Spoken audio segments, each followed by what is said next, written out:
So I'm guessing you clicked on this video because you want to know some tips or advice when you have eye surgery.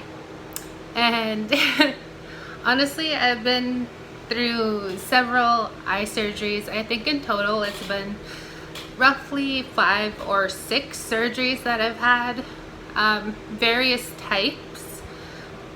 4 of them were for cataract surgery. No, sorry, 2 were for cataract surgery, and the other 2 were to take out the lenses they put in because my eyes rejected them. The 5th one was for, I believe it was to fix this,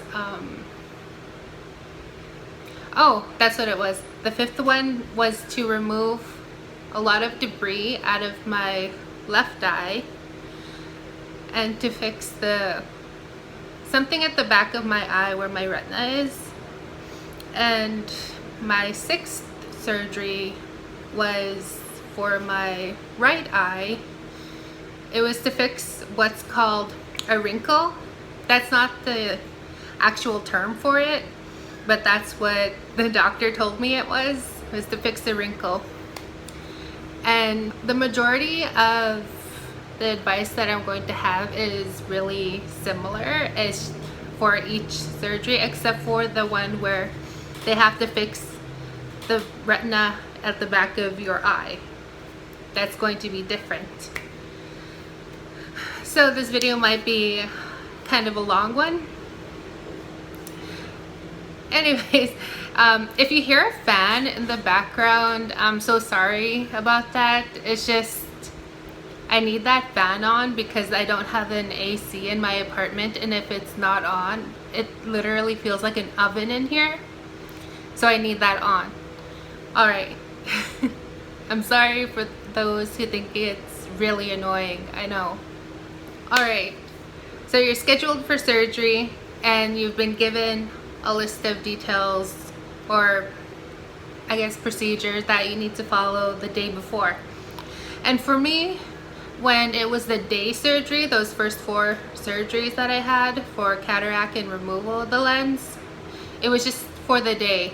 I was there for roughly 6 hours start to finish because for me, I live in Canada, so the eye surgery for cataracts, it's a day surgery.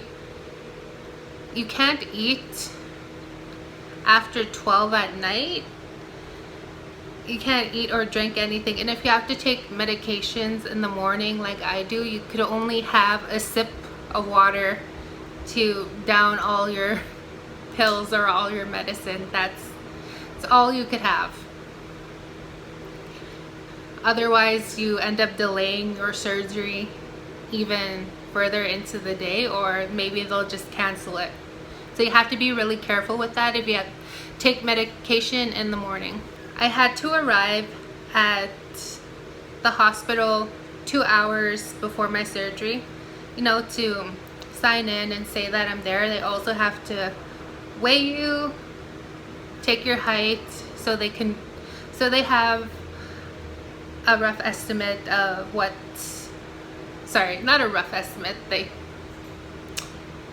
so they have a way to tell how much sedatives they need to give you during the surgery.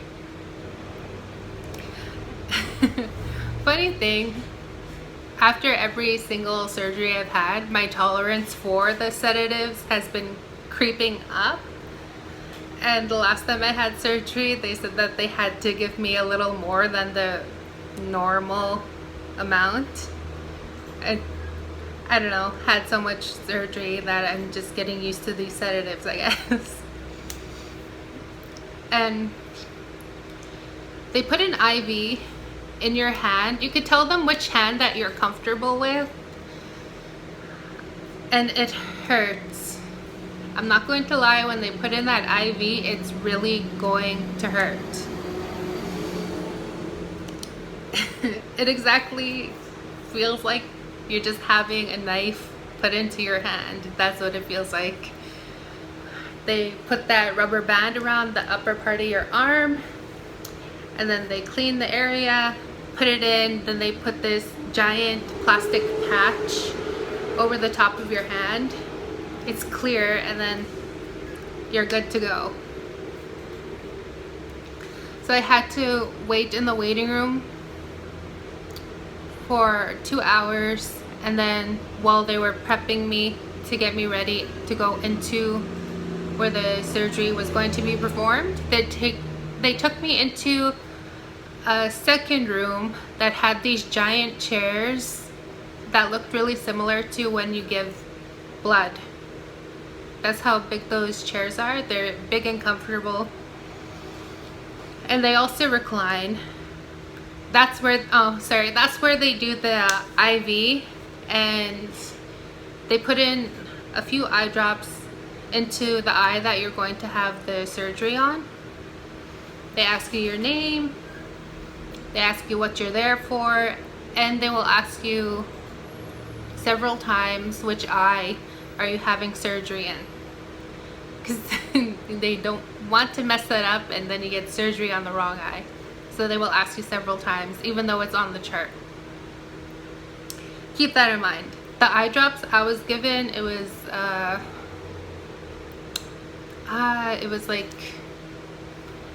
like a prednisone, a dilation drop, there was iodine drop, and the iodine drop is to clean your eye, and it burns. Just a heads up, that iodine drop, it burns worse than that dilation drop. And they put this kind of jelly in your eye once you go from that chair to onto the stretcher. They put this freezing eye drop or freezing jelly in your eye just to prep you, and then they take you into where the surgery is going to be performed.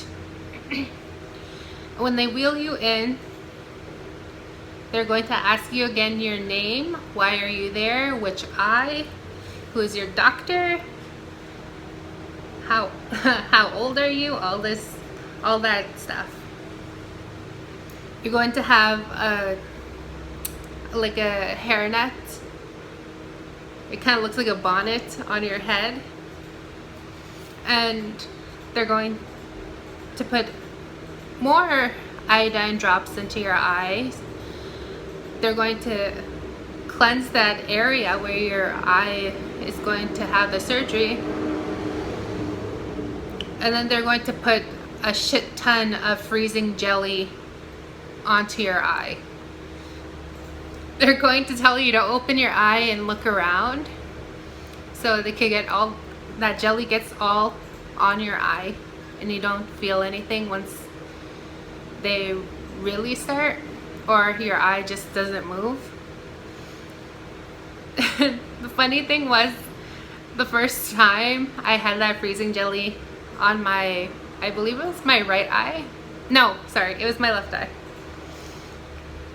The first time they put the freezing jelly on, they told me to open my eye, and I couldn't, because I had my eye open when they put it on, and then I closed it, and they told me to open it. I was like, I can't. Like, I literally couldn't, but I did try, and I looked around. And they're going to have this cloth around you to hold your arms and your hands crossed over your stomach or by your side, however you're comfortable. They're also going to adjust this headrest at the back of you, because they want you to be as comfortable as possible, because depending on the surgery it will be anywhere from half hour to an hour. For the cataract surgery, it's about a half hour, maybe a little longer. He's having some difficulty. Not too long, but a little longer.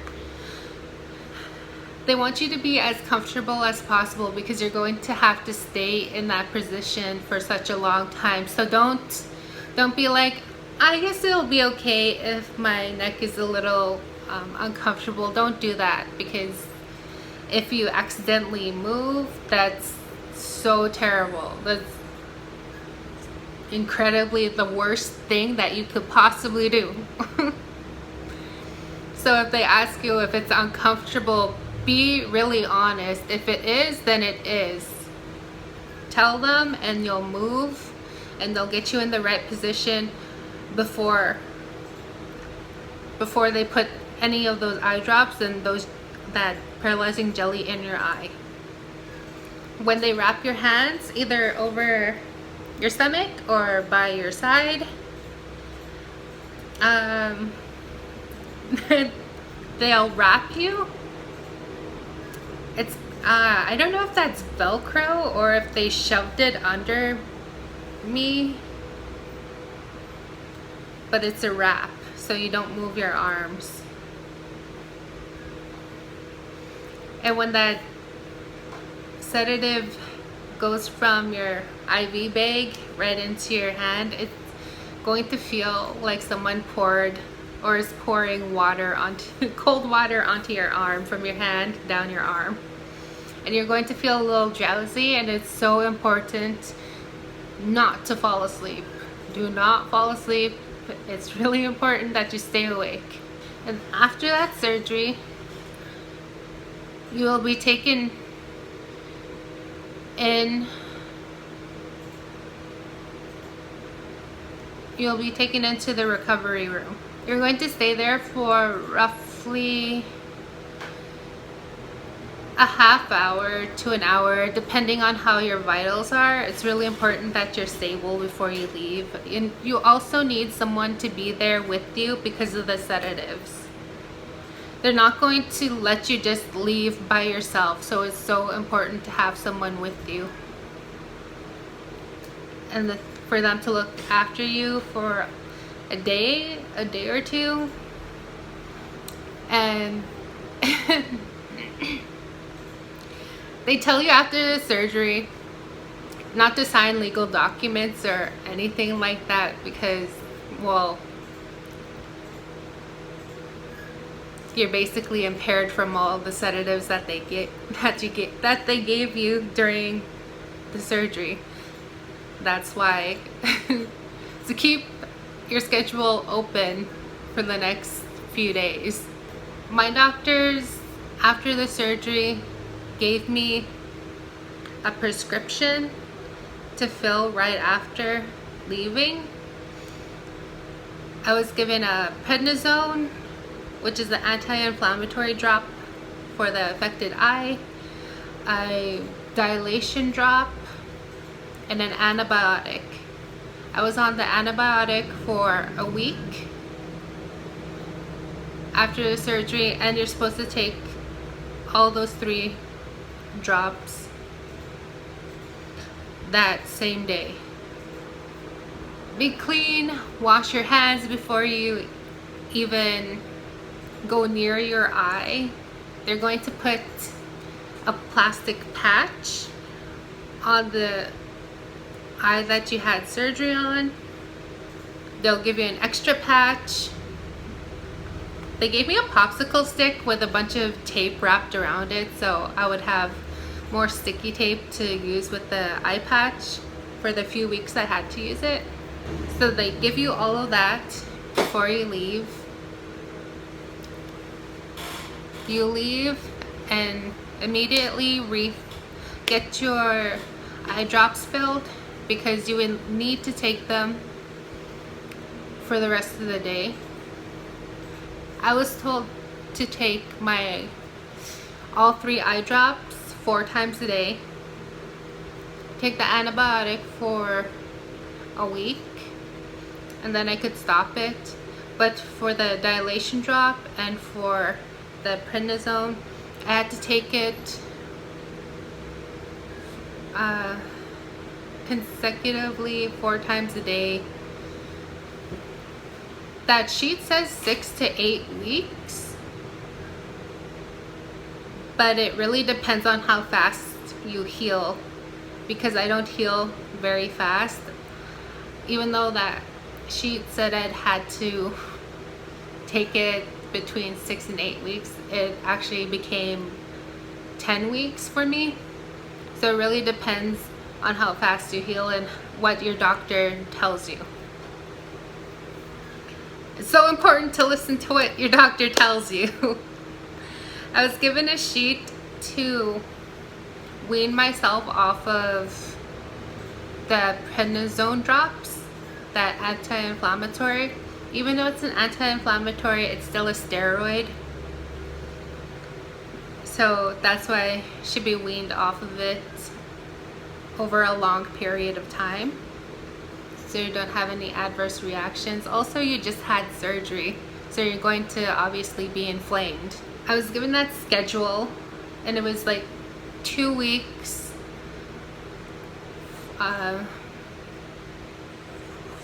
4 times a day. No, sorry. That schedule was really long for me, and it was about 3 weeks for the prednisone drops 4 times a day and the dilation, and then it went down to 2 weeks 3 times a day, and then another 2 weeks twice a day, and so on. When you go to sleep, wear your eye patch.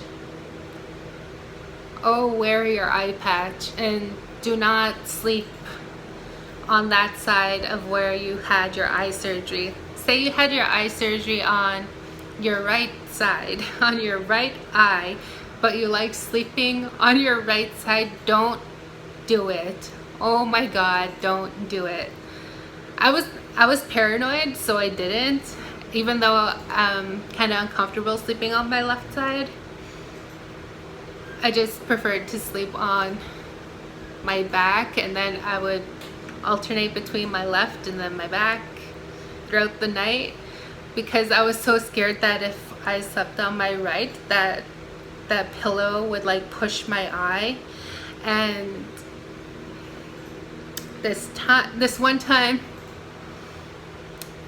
my significant other kissed me on the cheek, not even like on my eye, but like close to my eye, and it was incredibly painful. It felt like I got hit. That's how it feels. So you have to really be careful of not to sleep on that side where you had surgery. Again, listen to your doctor. If they give you a schedule, stick to it. If they give you different eye drops, that's completely fine. That's up to them. Listen to what they say. If you have any problems, they really do want you to call them, because if it gets infected, it could lead to even more problems for you.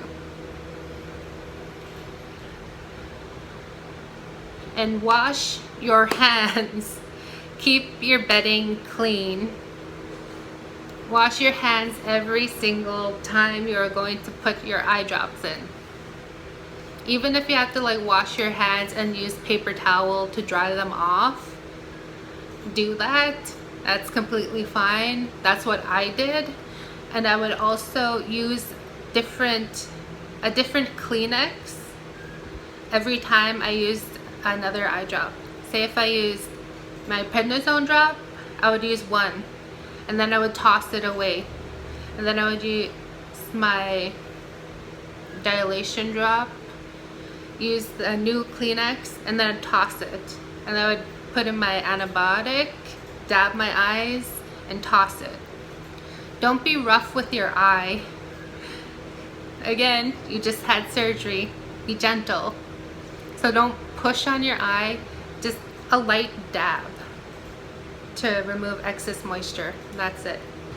That's the basic care for cataract surgery.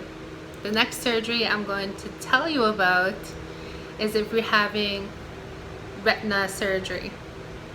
like I had the wrinkle in the back of my eye I said earlier. Yeah, that one you're going to stay overnight.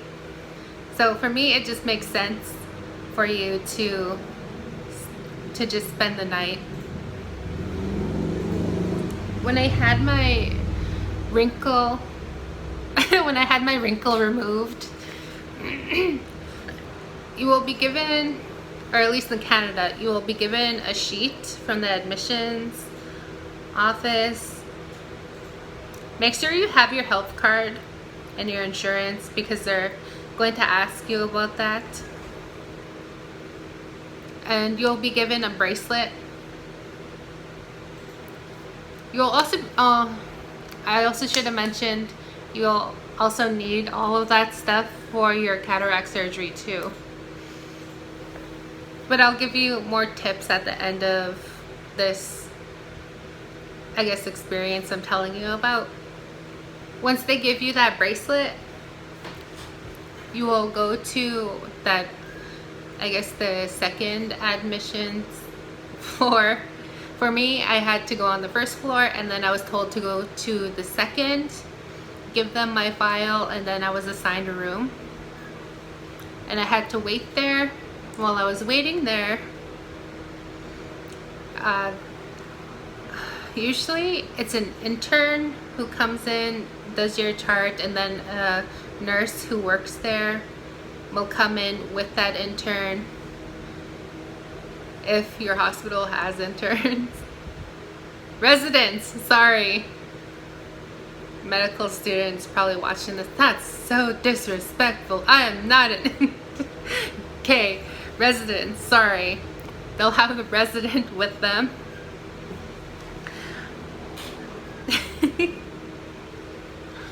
Nurse will come in with them, recheck their chart, and then proceed to show them how you put in an IV. Yeah, you're always gonna need an IV for surgery, so it is what it is. He put the IV in for my right hand, because for some reason he couldn't do it in my left. I don't know. I had a problem with this nurse while I stayed there. I don't know why, but I did. I don't think he liked me. He was rude. Anyways, different story.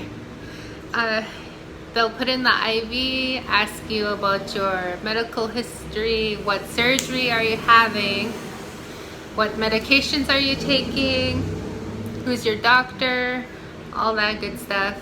And then you'll just wait there. The hospital I was in had, what are they called? Pastors? The hospital I was in when I was having this surgery would have like a priest, or if you have a different faith, then you could ask them to bring that person from your faith to see you, especially if you're like struggling, especially if you're struggling with the situation that you're in and you just need someone to talk to.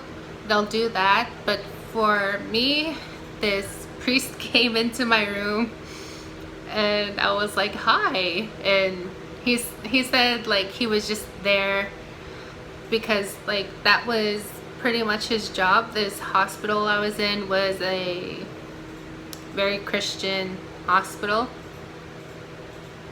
so it makes sense that he was there. Anyways, he came in, he was just talking to me, asked how I was and what my faith was, and if I wanted to talk to someone else. And I was respectful, and I said no, like I'm okay. I don't need anyone to talk to. This, like, I've been through several surgeries already. I know what to expect. I'm good. I just want to see maybe a few family members after my surgery. That's it. And he understood, and like he said like good luck, and I hope you do well and that you recover. And then he left. And if you are having eye surgery, you might have someone else come into the room if you're in Canada. I don't know if they do this in the States or anywhere else, but in Canada, someone from CNIB or an affiliate of CNIB will also come into the room right after the priest and ask if you need any resources, or like they'll talk to you about your experience, maybe even share something of theirs if you ask, and then also ask if you need any help finding an accessibility, like jobs, or maybe you need transportation, like handicap transportation, or maybe you need like some type of assistance. That's what CNIB is there for. Oh,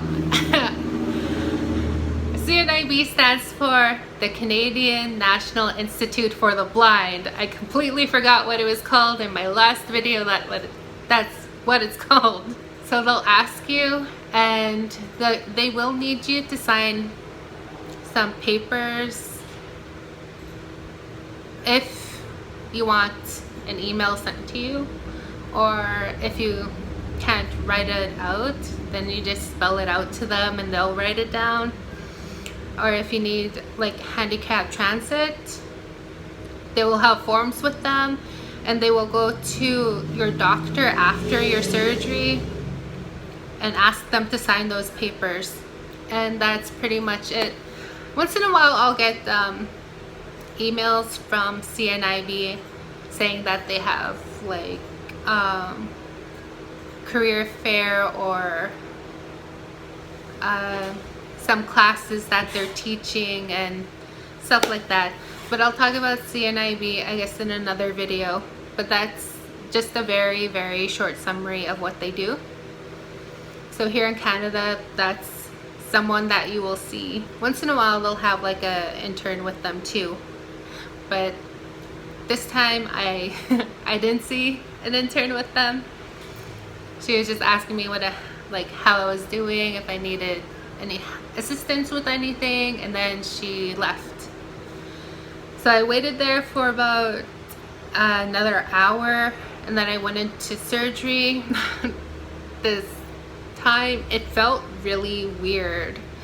They did the whole IV wrapping the hands, putting the jelly in the eye,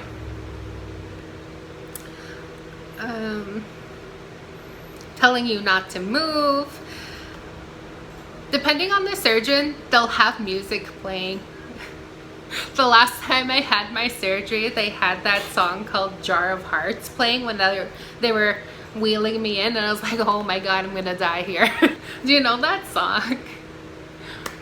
Anyways, that song was like, who do you think you are going around with your jar of hearts? And I was just like, girl, I'm gonna die here. Like, I just know it. That's too ominous for me. But I was fine. It was just funny. And while they did all that, adjusting, hands, eye drops, bonnet, the surgery is, while the steps are the same, the surgery is different. While he did the wrinkle at the back of my eye, it was weird because I could hear like this humming from that machine he was using, and then I could see like ripples in my eye. Almost, it looked like water. I don't know how else to explain it. It looked like there was just ripples from water wiggling around in my eye, and some dark ripples too. But I guess that was like dead tissue that he was also removing. And after the surgery, I was there for about an hour. That's how long that retina surgery. It wasn't a detached retina, mind you. It was because I have low pressure in my eye. That's something that can happen if you constantly have low pressure is a wrinkle gets caused in the back of your eye. That's what he was fixing. And they'll wheel you back to your room. They will tell you, before they wheel you back to your room, they will tell you to flip over and face down. They will give you this little donut looking thing so you could have your face in the middle of it. They will wrap your eye. They will slap on another eye patch. It's a plastic see-through eye patch, but it's still an eye patch. They'll slap that on, tell you to face down, put that donut where your face is, and to stay like that. You'll be wheeled to your room, and you will have to stay like that. You have to stay like that for at least 7 days, maybe a little longer, depending on what your doctor says. Fortunately for me, he said if that bubble in your eye is still there, you still need to be facing down. So that's what my indicator was. Yours might be different. As long as that bubble is there, you cannot be sitting up for a long period of time. You need to be laying down, facing your bed. It's going to be really boring. It'll be okay. Just have something playing in like the background. Something, preferably something you already watched, so you already know what's going on and you're just not like really curious. Maybe a few movies, a few TV shows. Anyways, while you're in your hospital bed, facing down. If you already have eye drops with you, that's great, but if you don't, they have eye drops there, it's fine. They'll use what they have in stock. You'll have that IV in your hand. It's okay to use the bathroom, but you shouldn't like look up. Don't look up. If you could like keep your face down while you're going to the bathroom, that's good. Never look up while you had any kind of retina surgery. Do not do it. You will end up having to have that surgery all over again. Don't do it. It's not worth it. Like all the uncomfortable pain that you feel in your neck, and you will feel pain because, well, you're not used to being in that position for that amount of time. So your neck, the back of your neck, and sometimes the back of your shoulders and like around this area will hurt. After a while, it's going to hurt. I told my doctor that, and he's like, "That's good. That means you're doing what you're supposed to." It's like, thanks for the non-sympathy, but it is important for you to be in that position. You really don't want to do that surgery all over again and then start from zero, having to face your bed all over again. In Canada, they come by with a meal. Sometimes they'll come by with a snack if you missed the meal, or if they can, they'll try to keep your tray there. But if they can't, you might miss some. So it's kind of if you have someone coming to see you right after the surgery, maybe ask them to bring you a sandwich or something really easy to eat that you that you don't really have to mess around with, and that you don't have to like use a bunch of cutlery with. Maybe some finger food so you could still be facing down when you eat. My mom and dad did that for me right after my surgery. They came to see me. They brought me McDonald's. They brought me like they brought me a hamburger and like, well, fries, and brought me a coffee because it was later on in the day and you were also not supposed to eat after a certain time the night before. When they were visiting me and I was eating my food, I was really groggy from all the sedatives that I was given, and I was asking them, I remember asking them the same question twice because that's how out of it I was. And my mom looked at me. She's like, "Are you high?" And I was like, "I guess so." I was like, I did have surgery, so they gave me some stuff. She's like, "Oh." She's like, "Oh well, at least you're in the hospital." So if you have like an iPod, or yeah, an iPod would be better. Maybe a few audiobooks that you have on standby on your phone that you can listen to while you're facing down. You should do that. Your first night facing down is going to be extremely uncomfortable. You're not going to want to stay there, but you should. The nurse will come in. She will, if you already are on a schedule for your eye drops, you're still expected to take those eye drops for the surgery you just had on your eye. Otherwise, if you don't have a schedule and this is your first surgery, they'll probably just, more than likely, just make you stay face down until the next day when the doctor checks you. Because I already had a schedule for my eye drops. I was still expected to take my eye drops even after my surgery, which I did. And in the morning, you'll be told to get dressed. And when they say get dressed, they don't mean like hurry up and get out. They just mean like get dressed so you could wander down the hall a little bit and the doctor could check your eye. He's going to, when he looks at your eye, after you get dressed and wander down the hall to him,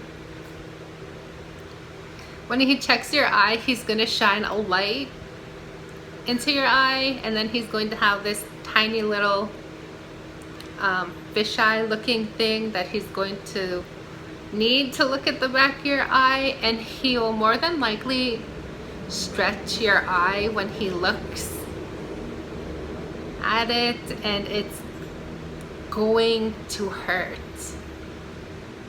It's not the light, and it's not what the device he's using. It's the fact that he'll touch your eye and you just had surgery and it's puffy and bruised. So if he does like touches you, it's gonna hurt. At least it did for me. Maybe I'm just sensitive, I don't know, but it'll more than likely hurt, especially if he tries and stretch it. And ooh, oh man, oh, like when I say it hurts him, I mean it hurts. I almost hit him. Like my instinct was to like just sock him in the face when he touched my eye. I'm just like, oh. Well, that was my instinct. I didn't actually do it. I pulled away and I like controlled myself. So after that, he'll tell you like what your schedule is for your eye drops. He will give you an appointment card for when you need to see him. For me, I had to see him about 5 days after my surgery. Yeah, it was about 5 days after my surgery. I had to see him just for a checkup and to see how it was going. And you will be sent back to your room to be discharged, collect your stuff, and to also be given a schedule for your eye drops and another appointment card for the doctor, and even a prescription for eye drops that you should be taking if you're not already taking eye drops. You'll be given another eye patch, maybe even a popsicle stick with a bunch of tape wrapped around it. Same deal, keep your hands clean, and you keep your hands clean when you put your eye drops in. Use the fresh Kleenex every time you use a different eye drop. When you go to sleep, sleep face down. I know it's really uncomfortable. Again, so important to sleep face down, especially when you have retina surgery.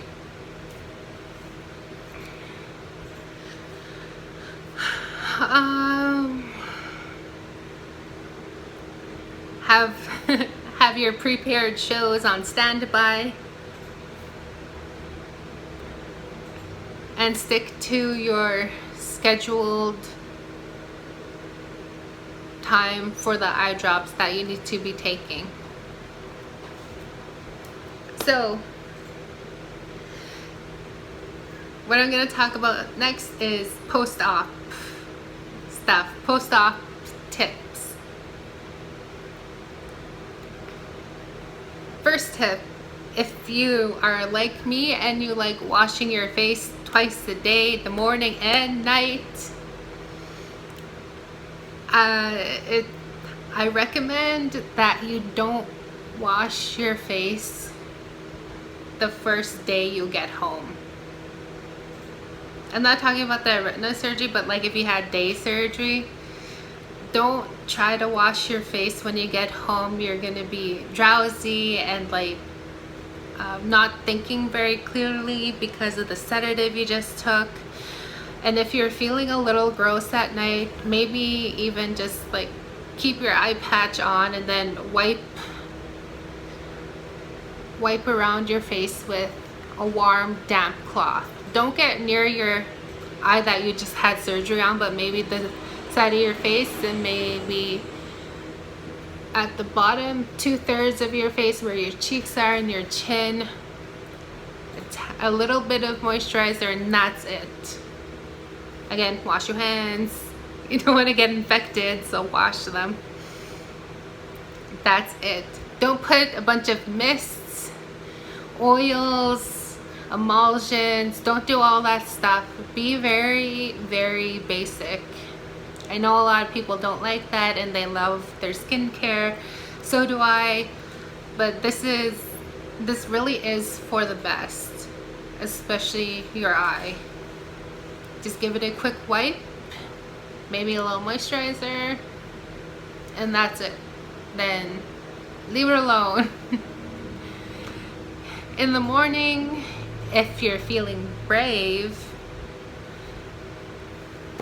lather up a little bit of face wash.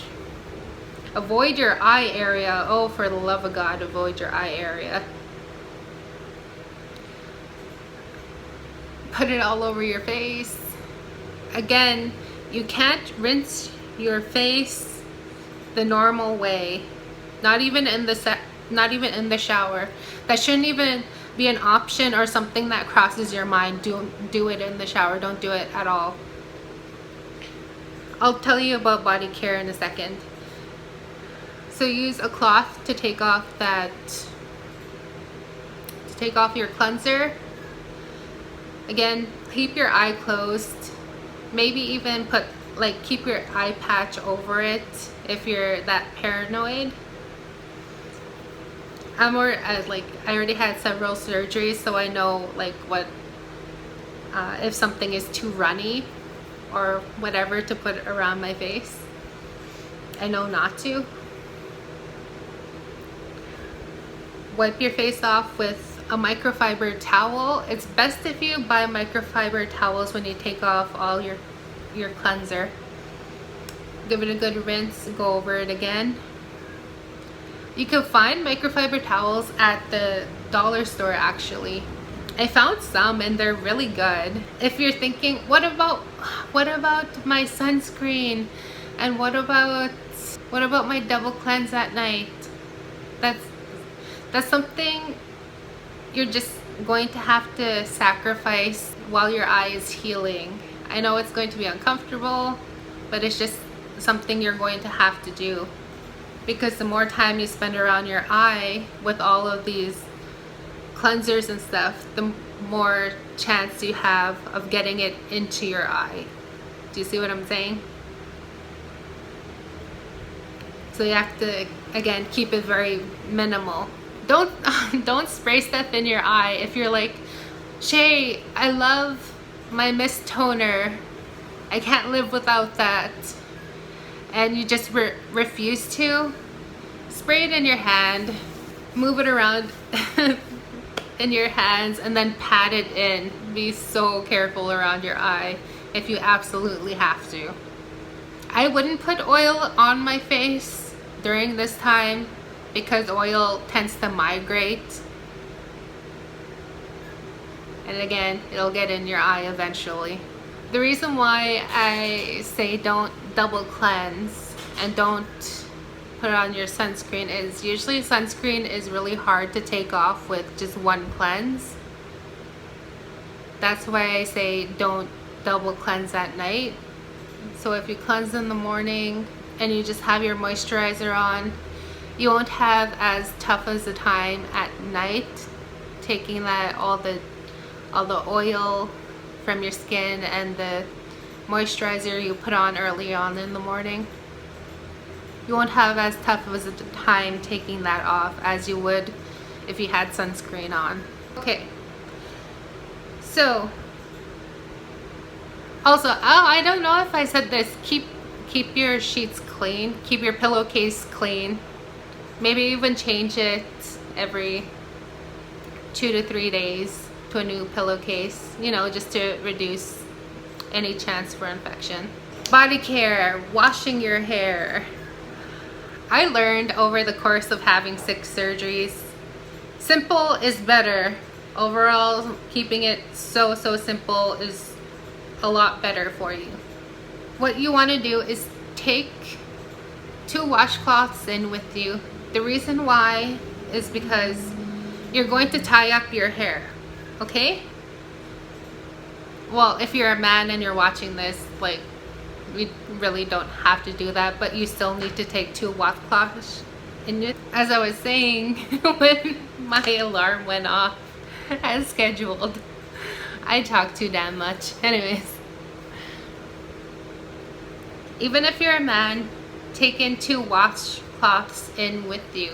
The reason why is because you're going to wash your body with one of them. Be careful when you put soap, again, near your face. You're gonna put it around your ears. Be careful when you rinse off. You don't want the splashback getting into your eye. And that second washcloth, make sure it's really clean. I would put off washing my hair for the longest time because, well, you just got out of surgery, so minimize any kind of infection or complication to just put off washing your hair for as long as possible. But if you can't, that's what the second washcloth is for. It's to protect your eye from all the water and the shampoo that you're going to put in your hair. If you're a woman, even if you're a man, be careful when you get water in your hair. If you're a woman, take your hair and wet the ends first. Get your ends wet and then slowly get it into your scalp. Keep your head back. Sorry, that was a little awkward. Keep your head back and keep that washcloth over your eye. Obviously, keep your eye closed when you do this. Keep that clean, dry washcloth over your eye. Get water into it. Get the soap or shampoo. Lather it up. Put it in your ends first. Go get some more shampoo. Put it in your hands and then massage it very carefully. I cannot stress this enough for both men and women. Very carefully. Just squish it into your hair. Lather it up gently. Don't go rubbing like a crazy person or like how you usually would. We're being careful during this time, okay? We're being careful, so careful. Get it into your roots because that's where most of the oil and dirt is going to be. Get it in there. Rinse off your hands. Get that washcloth, that clean washcloth that you brought in, that clean, dry washcloth you brought in with you. Take it off of whatever surface that you put it on, as long as it's clean and dry. Take your washcloth, close your eye, put it back on there, rinse the ends of your hair for women, and then as soon as you get close to, sorry, that was really awkward. What the hell am I doing? Anyways, sorry. Acting like I'm having a shower. Like, anyways, when you get close to your scalp, keep that washcloth over your eye. Rinse. Start at the base of your scalp here, where your neck is, and then slowly tilt your head back to where the nozzle is. And then rinse as quick and as thoroughly as possible, just to minimize any kind of chance of getting any soap and water into your eye. When I rinsed my hair, I usually kept my head back. As when I rinsed the back, I tilted my head. I kept the washcloth over my eye, and I rinsed. I rinsed as much as possible, and then squeezed out the excess. I was very careful. I was very, very careful to turn off the faucet, you know, because some of us don't have the luxury of having those detachable shower heads. Fortunately, I had enough money to buy a detachable shower head, so I had a lot more control when I rinsed my hair. And if you're able to get one, you should. It just makes your life a lot easier when you're washing your hair. But if you don't, and you're stuck with that faucet shower head that you have, be very, very careful when you're shutting off the water. Or if you're a little paranoid, just get out of the shower, put your hair up in that towel, and then reach into the shower and turn it off while you're not in there. That's just the safest way.